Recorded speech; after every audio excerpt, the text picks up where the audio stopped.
Prabowo Subianto merupakan sosok yang fenomenal di Indonesia. Tidak hanya di dunia militer, tetapi juga sebagai pengusaha, ketua umum dari beragam organisasi kerakyatan, hingga di dunia politik. Banyak yang tidak tahu bahwa Prabowo dilahirkan dari garis keturunan Sultan Agung Mataram. Beliau juga merupakan keturunan kesatria dari Jawa Tengah, yaitu Raden Tumenggung Kertanegara, atau lebih dikenal dengan nama Raden Banyakwide.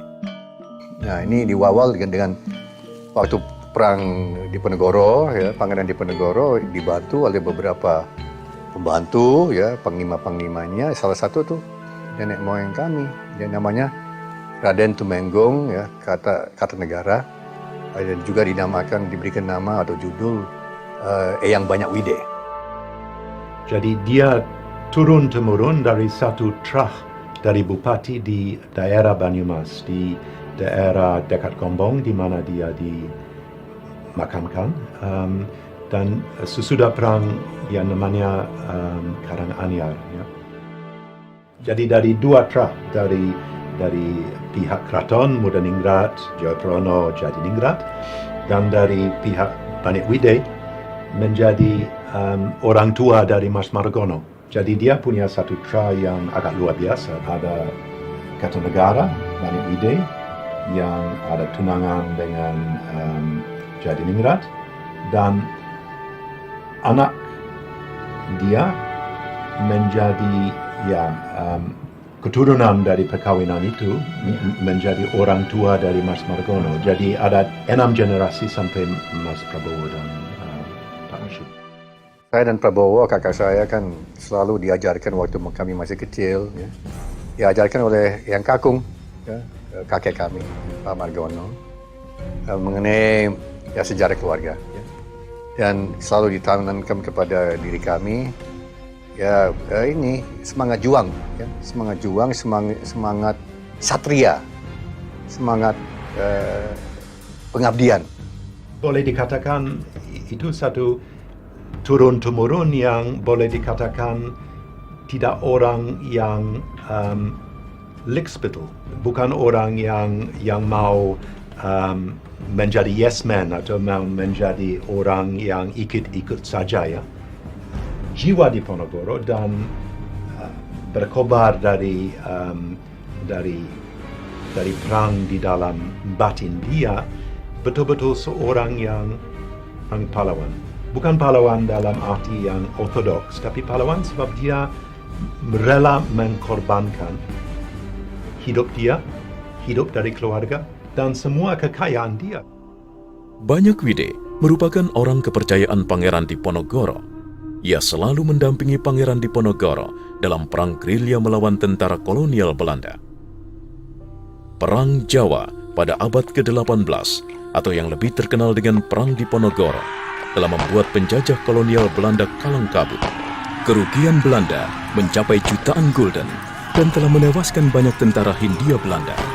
Perang Jawa begitu terkenal di negeri Belanda, sebagaimana terpapar dalam buku sejarah Perang Jawa yang ditulis oleh J. Hageman. Mereka punya nasib yang agak buruk, ya. Jadi selama 112 tahun ada semacam G30S dari semua yang dicap oleh terlalu memihak Islam, terlalu berjiwa nasionalis Jawa. Mereka ada satu turun-temurun dari satu keluarga yang terlibat dalam pemberontakan Diponegoro. Juga termasuk keluarga Jayadikusumo. Jiwa kesatria yang dimiliki Prabowo mengalir dari darah leluhurnya, Banyakwide. Tapi tugas dia sewaktu perang banyak di daerah Gowong, dekat Kedu. Dan dia ditangkap oleh Belanda bulan April 1829 waktu ada perang di daerah Candi. Tapi sesudah penangkapan Diponegoro di Magelang 28 Maret 1830, dia memberontak lagi dan dia ditangkap oleh Belanda, ditaruh di dalam blok, ya, dan sesudah itu dikirim ke Ternate.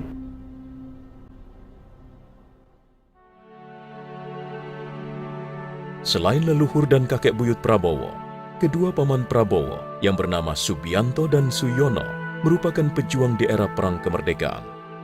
Letnan Subianto Joyo Hadikusumo dan Taruna Raden Mas Suyono Joyo Hadikusumo yang turut mendampingi Mayor Daan Mogot gugur dalam pertempuran Lengkong tahun 1946 bersama 32 taruna dan 2 perwira lainnya. Paman kami ya itu anaknya dari Yang Kakung. Yang pertama yaitu adiknya ayah saya ya, Sumitro Joyo Hadikusumo. Ya, paman saya yang pertama dia waktu itu Letnan 1 atau Kapten dari TNI bersama adiknya yaitu paman saya juga Taruna Suyono Joyo Hadikusumo yang dua-duanya Raden Mas Subianto dan Raden Mas Suyono. Mereka juga pejuang. Mereka waktu itu gugur dalam pertempuran di Jawa Barat di Lengkong. Dan mereka berjuang bukan karena harta atau materi atau kekayaan, mereka berjuang karena mereka cinta rakyat, mereka cinta bangsa Indonesia. Dan mereka berjuang tanpa pamrih.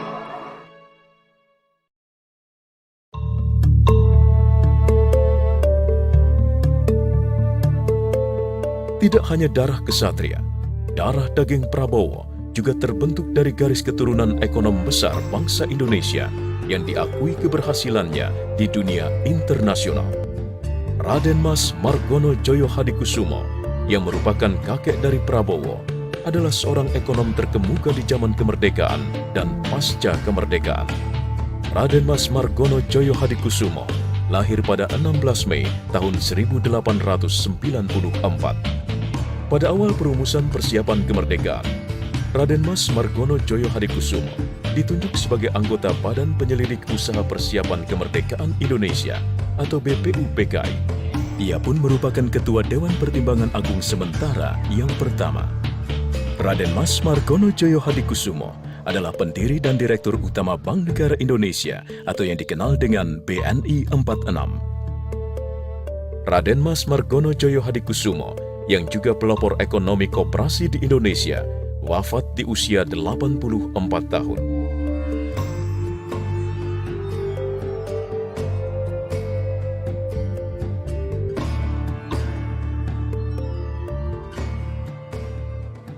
Kondisi koperasi di Indonesia sekarang yang memprihatinkan harus kita perbaiki, harus kita robah. Dan saya kira sekarang perlu kita perbaiki hal-hal yang telah kita tinggalkan. Profesor Dr. Sumitro Joyo Hadikusumo lahir di Kebumen, Jawa Tengah pada 29 Mei 1917. Ayahanda Prabowo ini merupakan begawan ekonomi karena andilnya dalam membangun ekonomi Indonesia pasca resesi ekonomi tahun 1960-an. Kejeniusan Sumitro menghantarkannya kepada gelar Doktor Ilmu Ekonomi di usia yang sangat muda, 26 tahun. Dan di usia 33 tahun, Sumitro telah menjabat sebagai Menteri Perdagangan dan Perindustrian. 5 kali ia menjabat sebagai menteri, baik di era Orde Lama dan Orde Baru. Salah satu pendiri dan guru besar Fakultas Ekonomi Universitas Indonesia ini juga dinobatkan sebagai anggota 5 ahli dunia atau Group of 5 Top Expert oleh PBB.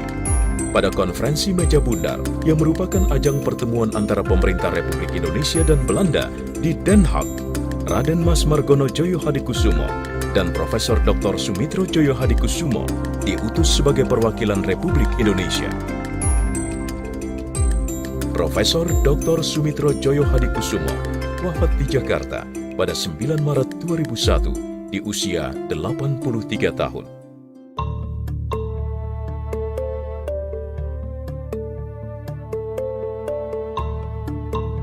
Prabowo Subianto lahir di Jakarta pada tanggal 17 Oktober tahun 1951, merupakan anak ketiga dari Profesor Dr. Sumitro Joyo Hadikusumo dan Dora Mari Sigar.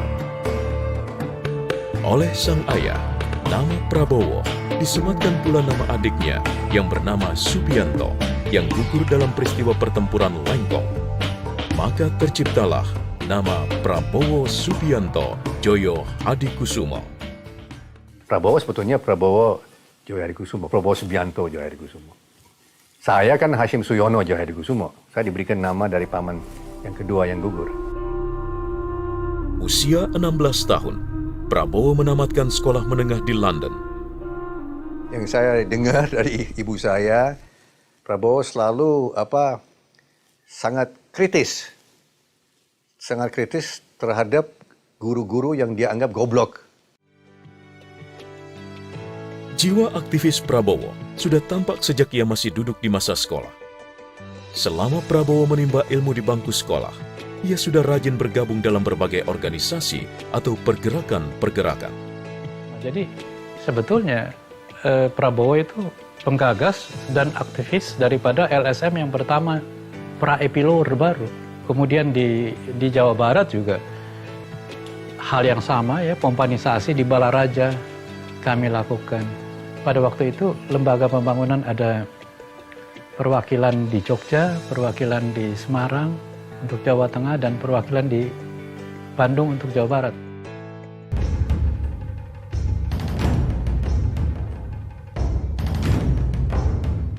Prabowo, meski menghabiskan masa sekolahnya di luar negeri, tetap memiliki jiwa nasionalisme yang tinggi.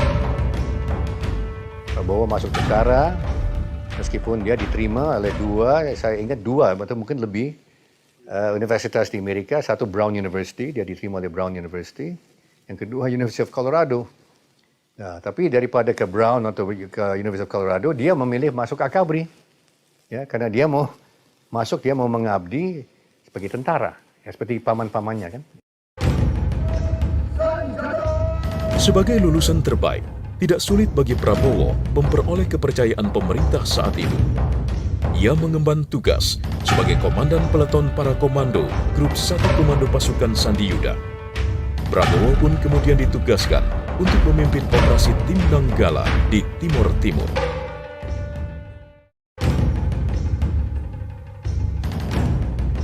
Setelah kembali dari Timor Timur, karir militer Prabowo terus melejit. Pada tahun 1983, Prabowo dipercaya sebagai Wakil Komandan Detasmen 81 Penanggulangan Teroris atau Gultor Komando Pasukan Khusus TNI Angkatan Darat. Setelah menyelesaikan pelatihan Special Forces Officer Course di Fort Benning, Amerika Serikat, Prabowo diberi tanggung jawab sebagai Komandan Batalion Infanteri Lintas Udara. Pada tahun 1996, Komandan Kopassus Prabowo Subianto memimpin operasi pembebasan Sandra Mapenduma. Operasi ini berhasil menyelamatkan nyawa 10 dari 12 peneliti ekspedisi Lawrence 95 yang disekap oleh organisasi Papua Merdeka. 5 orang yang disandra adalah peneliti biologi asal Indonesia, sedangkan 7 sandra lainnya adalah peneliti dari Inggris, Belanda, dan Jerman. Prabowo dianggap sukses menangani penyanderaan ini. Para pejabat negara dari Inggris, Belanda, dan Jerman memberi ucapan selamat atas keberhasilan operasi ini.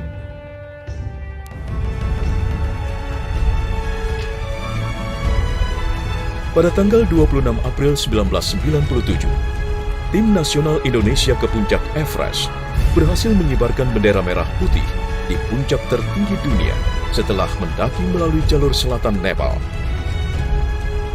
Tim yang terdiri dari anggota Kopassus, Wanadri, FPTI, dan Mapala UI ini diprakarsai oleh Komandan Jenderal Kopassus, Mayor Jenderal TNI Prabowo Subianto. Allahu Akbar. Ya, di situ suatu kebanggaan ya saya dengar ya, karena saya saya sendiri tidak ikut aktif di situ, tapi saya dengar dari kawan-kawan bahwa Prabowo yang ini kan punya ide, itu dia pencetus idenya, kita kirim tim pendaki di Gunung Everest, ya. Dan Gunung Everest ini ya belum pernah waktu itu, belum pernah dari negara yang mayoritas Muslim, ya, belum ada yang mendaki Gunung Everest. Prabowo punya ide, dia bentuk, dia cari dana untuk itu, berhasil tahun 97 ya. Dan Indonesia pertama dari Asia Tenggara, Indonesia pertama negara ya yang mayoritas Muslim yang terbesar, itu kita pertama. Itu suatu kebanggaan kita, dan Prabowo waktu itu perhatian khusus.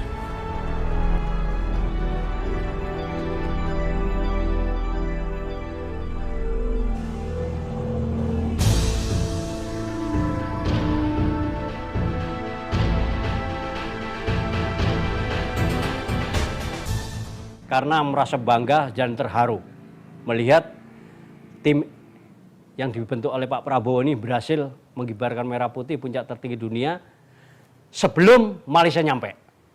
Karena ketika itu kan kita mulai bergerak itu Malaysia sudah tahun Pak, sudah injek-injek Nepal itu. Di Himalaya udah wirawiri, tapi nggak nyampe-nyampe. Kita 4 bulan selesai. Pak Prabowo bukan hanya mengawasin aja Pak, menghantar sampai titik kemampuan beliau berjalan. Dengan beliau setiap kita mau melaksanakan event misalnya, mulai pendakian, beliau selalu datang Pak. Selalu datang, syukuran dulu baru kita berangkat. Berdoa sama-sama dipimpin beliau langsung. Jadi ya kepemimpinan beliau itu waktu itu sangat berpengaruh pada kita. Kan tidak semua orang bisa seperti beliau.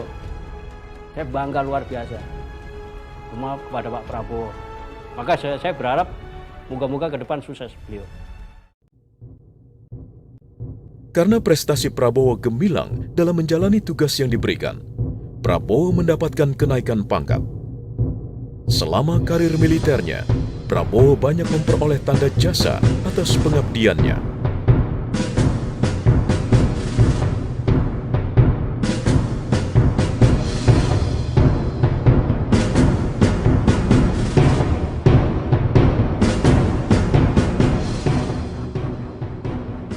Jiwa pemimpin Prabowo dapat ia rasakan saat sedang berada di lapangan. Kalau perhatiannya terhadap anak buah, saya bukan ngolor, tapi kalau saya lihat sulit cari tandingan dia.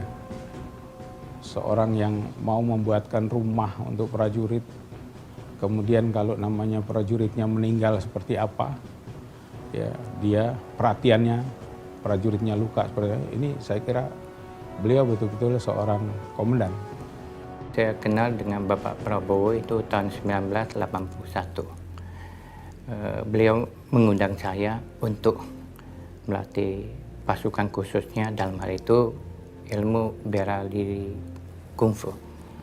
Saat kejadian kerusuhan itu tahun 98 itu, saya sangat khawatir dengan keluarga saya, dan sampai sore sampai malam itu dapat saya meminta bantuan oleh Bapak Prabowo. Saya telepon, Pak, tolong Pak, di sini suasananya udah sangat membahayakan Pak. Nah, kemudian beliau setuju dan perintahkan anggotanya, pasukannya datang ke tempat tinggal saya. Kemudian anak saya, keluarga saya diamankan dengan banyak sekali tentara.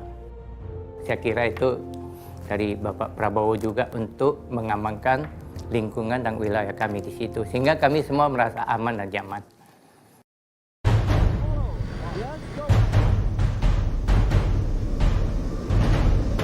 Huru-hara Mei 1998 merupakan peristiwa bersejarah yang membawa bangsa Indonesia pada babak baru perjalanan bangsa.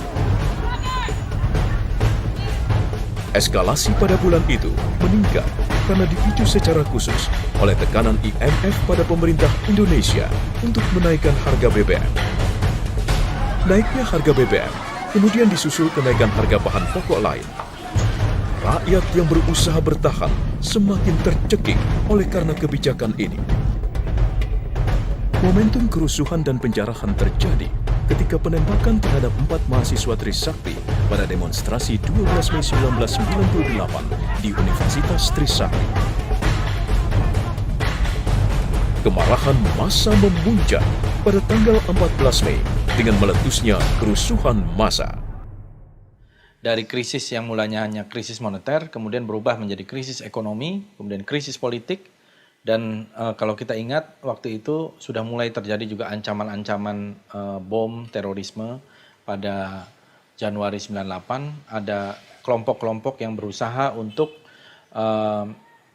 mengganggu sidang umum MPR tahun 98 yaitu bulan Maret, dan ada bom yang meledak di Tanah Tinggi.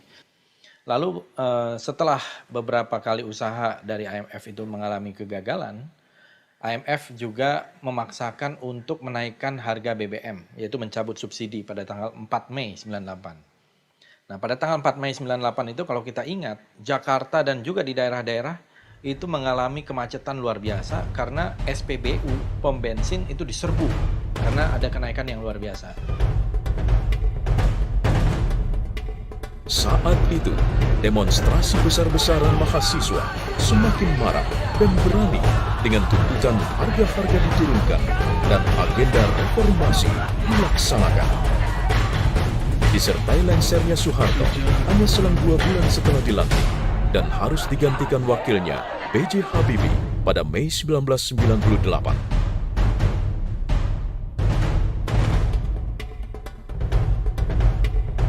Peristiwa aneh di pagi hari tanggal 14 Mei itu, di mana kerusuhan besar melanda Jakarta dan sekitarnya, melahirkan fitnah terhadap Prabowo sebagai dalang dari kerusuhan. Fitnah pun berkembang hingga rumor bahwa Prabowo berniat melakukan kudeta terhadap Presiden Habibie. Tidak bisa dipungkiri bahwa di balik kerusuhan ini masih ada sejumlah pertanyaan yang belum bisa dijawab. Misalnya, kenapa aparat keamanan tidak mampu untuk mengendalikan? Karena waktu itu Panglima TNI, Panglima ABRI, Bapak Jenderal Wiranto, itu membawa sejumlah jenderal-jenderal penting pergi ke Malang, termasuk Pak Prabowo sebagai Pangkostrat. Nah, di tengah krisis, jenderal-jenderal justru dibawa ke Malang untuk satu upacara yang tidak terlalu penting, yaitu upacara pemindahan pasukan pemukul reaksi cepat dari Divisi 1 ke Divisi 2 di Kostrat. Ini sama sekali acara yang seremonial, yang tidak perlu sebetulnya dihadiri oleh Panglima ABRI. Dan waktu itu Pak Prabowo sebagai Pangkostrat, Panglima Komando Cadangan Strategis, Letnan Jenderal, itu berusaha untuk mencegah ini. Dengan berusaha menelepon beberapa kali, sampai 6-8 kali, ke Pak Wiranto, agar tidak perlu datang ke Malang. Karena ini Jakarta, ibu kota negara dalam keadaan genting. Apalagi ketika itu Presiden Soeharto berada di luar negeri, yaitu sedang dalam kunjungan di Mesir. Ya, itu saya kira kalau tuduhan itu saya kira sangat-sangatlah tidak tepat dan mungkin juga ada kecenderungan yang mungkin ingin menjatuhkan beliau. Karena terus terang pada waktu 98, apabila beliau itu mau kudeta, katakanlah seperti mau kudeta, apa susahnya sih kita? Dan kebetulan pada waktu itu kami bertiga memegang suatu pasukan elit yang ada di Republik ini. Kostrat, Marinir, dan Kopassus. Pemberhentian Prabowo Subianto dari jabatan Panglima Kostrat menimbulkan banyak spekulasi. Meskipun demikian, Prabowo menerimanya tanpa menyalahkan pihak manapun. Ketika itu, Prabowo mengatakan, "Keputusan memberhentikan saya adalah sah. Saya tahu, banyak di antara prajurit saya akan melakukan apa yang saya perintahkan. Tetapi saya tidak mau mereka mati berjuang demi jabatan saya. Saya ingin menunjukkan bahwa saya menempatkan kebaikan bagi negeri saya dan rakyat di atas posisi saya sendiri. Saya adalah seorang prajurit yang setia. Setia kepada negara, setia kepada Republik Indonesia." Setelah menjadi sasaran hujatan berbulan-bulan, akhirnya Prabowo pergi ke Yordania. Kebetulan kenapa Yordan? Waktu itu Pangeran Abdullah adalah komandan pasukan khusus dari Yordan yang memang teman beliau. Dan akhirnya Prabowo tinggal di Yordan itu selama lebih dari 1 tahun, bertemu dengan banyak orang, belajar bisnis dan sebagainya. Jadi itu bukan pengasingan, tapi berusaha untuk menghindari fitnah. Prabowo kembali ke tanah air di era Presiden Abdul Rahman Wahid, tepatnya pada Januari tahun 2000. Setelah meninggalkan karir militernya, Prabowo memilih untuk mengikuti karir adiknya, Hasim Suyono Joyo Hadikusumo, menjadi pengusaha. Prabowo memiliki beberapa perusahaan di dalam dan luar negeri dalam beragam bidang usaha, perkebunan, tambang, kelapa sawit, dan batu bara. Selain menjadi pengusaha, Prabowo juga memimpin organisasi-organisasi kerakyatan seperti Himpunan Kerukunan Tani Indonesia (HKTI), IPSI yang merupakan Ikatan Pencaksilat Indonesia, dan Asosiasi Pedagang Pasar Seluruh Indonesia atau APPSI.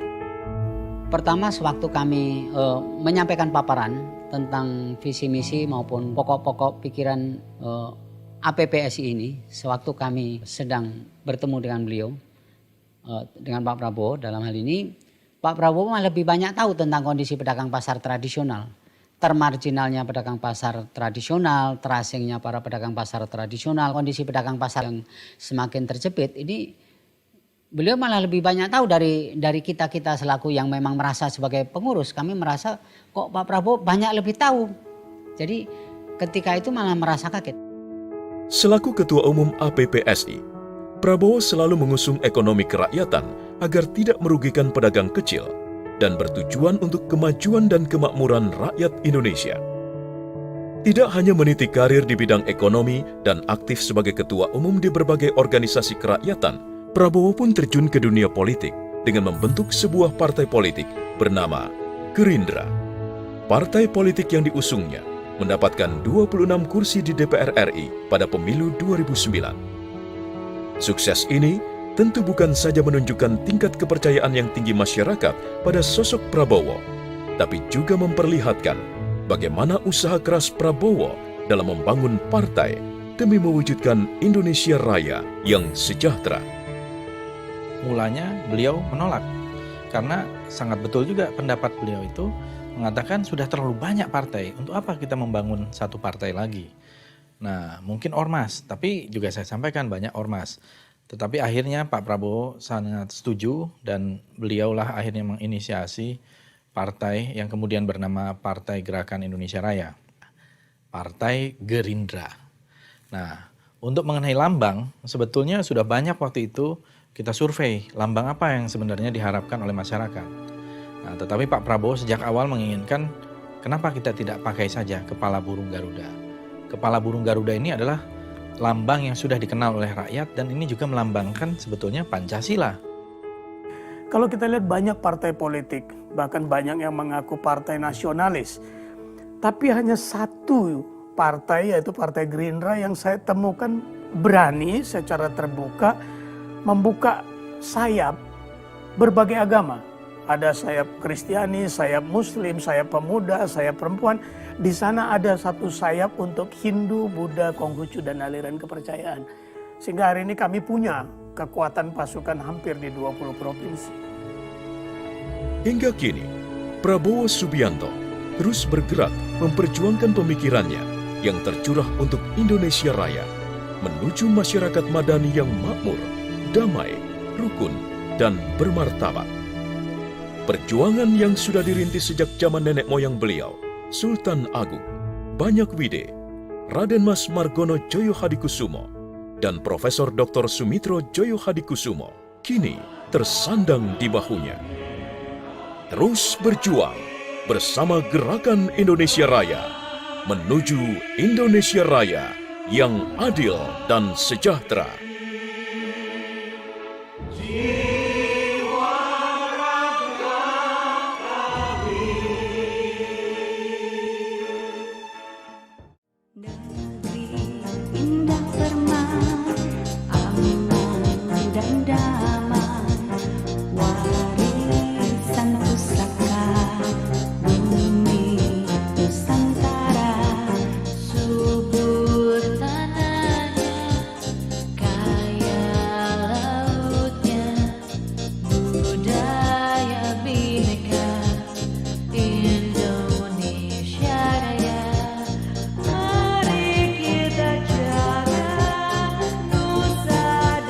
Bangsa